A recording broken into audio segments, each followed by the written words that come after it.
ಮೇಲ್ಕೋಟೆ ತಾಲೂಕು ಆಡಳಿತದ ವತಿಯಿಂದ ಮಂಗಳವಾರ ಅಂಬೇಡ್ಕರ್ ಭವನದಲ್ಲಿ ನಡೆದ 67ನೇ ಕನ್ನಡ ರಾಜ್ಯೋತ್ಸವ ಕಾರ್ಯಕ್ರಮ ಬೆಳಗ್ಗೆ 10 ಗಂಟೆಗೆ ವೇದಿಕೆಯ ಕಾರ್ಯಕ್ರಮ ಪ್ರಾರಂಭವಾಗಬೇಕಿತ್ತು.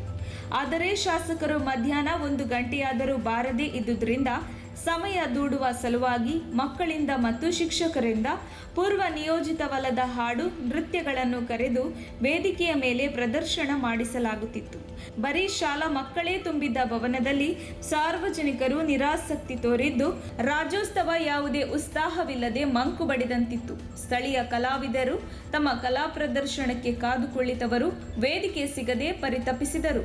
ಕನ್ನಡಾಂಬೆಯನ್ನು ಆರಾಧಿಸಬೇಕಿದ್ದ ತಾಲೂಕು ಆಡಳಿತದಿಂದ ಕನ್ನಡ ರಾಜ್ಯೋತ್ಸವ ಆಚರಿಸುವಲ್ಲಿ ನಿರ್ಲಕ್ಷ್ಯ ತೋರಿರುವುದು ಕನ್ನಡಿಗರಿಗೆ ಮಾಡಿದ ಅವಮಾನ ಎಂದು ಸಾರ್ವಜನಿಕರು ಆಕ್ರೋಶ ವ್ಯಕ್ತಪಡಿಸಿದರು ಮತ್ತು ಶಾಸಕರ ಈ ನಡೆಯ ಬಗ್ಗೆ ತೀವ್ರ ಬೇಸರ ವ್ಯಕ್ತವಾಯಿತು.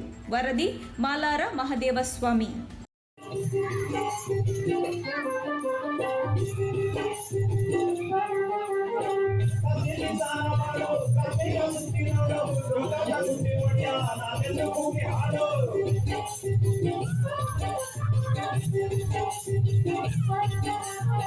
ಅದನ್ನ ಎಲ್ಲೋರನ್ನ